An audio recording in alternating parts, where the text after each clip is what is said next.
My name is Jerry Gallinera, and welcome to East Hartford, Mr. Pickens. I want to tell you that we've come complete circle 40 years ago, 600 yards up this river. We developed the very first fuel cell for the space program.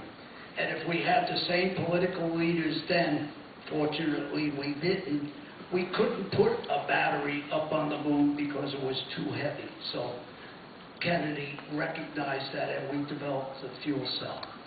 In working on the team to advance research for gas energy transmission target, we worked in the 1970s to try and develop a fuel cell utilizing natural gas.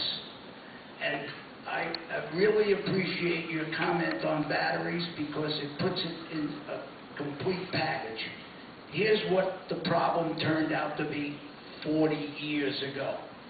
Every time energy became cheap, we lost our backbone. John, you know well that this state has been a leader in technology and fuel cell, but every time energy got cheaper, we lost our backbone. So I'm glad to hear that we have, with the vision of John Larson, a leader who's going to carry this to the finish line. We could run 1 million races, but if we don't get to the finish line, stick to it, we're never going to win. So, right up the river here, Mr. Pickens, 600 yards up the river was the very first fuel cell developed for the Apollo program.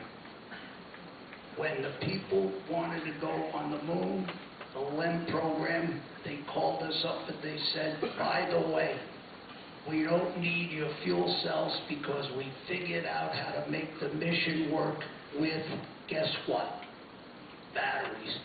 So I appreciate you coming to East Hartford, Connecticut. I understand your program, and I commend you on your foresight to see what we need to do. The numbers are stick out. What we need to do is stick to it. Right, John? On the road with the natural gas and able to refuel and so forth. What do you see as a time frame for that? Thank you. We've got an expert sitting right there. Wait a second. Bring it right here. He can answer this question. This is Andrew Littlefair, Clean Energy Fuels. He's in the business of fueling vehicles and all. Boone, thanks. And Congressman, thank you for your leadership. You should know that in Washington, Congressman is really seen as a leader on this issue. We are currently doing trucks now. Southern California, there's 1,000. At the end of it, by Christmas, there will be 1,000 heavy-duty LNG trucks. So we know it works. Now, there's a lot more to be done. Every 25 or 30 trucks gets a station, and that station's economic. And so it'll take a little bit of time to ramp up, but in year 2 and year 3, you can be dealing with tens of thousands. Now, I think the plan I showed the Congressman today could be 100,000 in year 3. 100,000 decreases your diesel usage by 3.5%. It's just 100,000 trucks. We developed a lot of this technology here. I think that there was how many natural gas vehicles are there in the world? 10 million. And we have, what, 130,000 here? We have 130,000. It's almost, you almost have to laugh at yourself. And here you sit with the fuel, and you'll have 130,000 vehicles. So the idea is, especially when you're looking at jobs here in America, where we have an industry that certainly is on its back, that this makes all the sense in the world, again, to make them here in America and to put people back to work. And initially, in terms of the time frame, the jobs, the bill will go into effect immediately.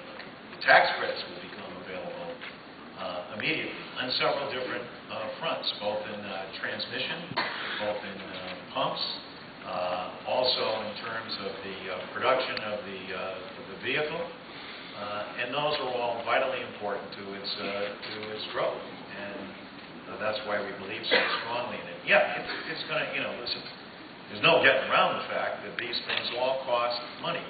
The question becomes, so where are we going to invest our money? And are we going to invest the money in America? Or are we going to continue to say, hey, you know what, let's export our dollars abroad? To me, that's a non-starter and a loser. And I think we have to just tell the truth to the American people. And I think they're smart enough and intelligent enough to get it, and then make the investment that we need. And I believe turning the economy around is key to investing in American jobs, in American technology, American ingenuity. That's always worked for us in the past, and I think it'll continue to work for us, provided we make our best 40 American dollars overseas. Or do we say, okay, what do we have available to us here currently? How do we make it cleaner? How do we do it more efficiently and more economically, and at the same time put Americans back to work? So increasingly, and in the passage of the energy bill, which is waiting passage over in the Senate, the House passed it back in June, there is ample amount of funding that is going to be in there that both will help and assist with natural gas, but also with the coal industry as well, recognizing that it is an energy force that we have to reconcile with. It's part of our future, as it is for a lot of countries around the globe.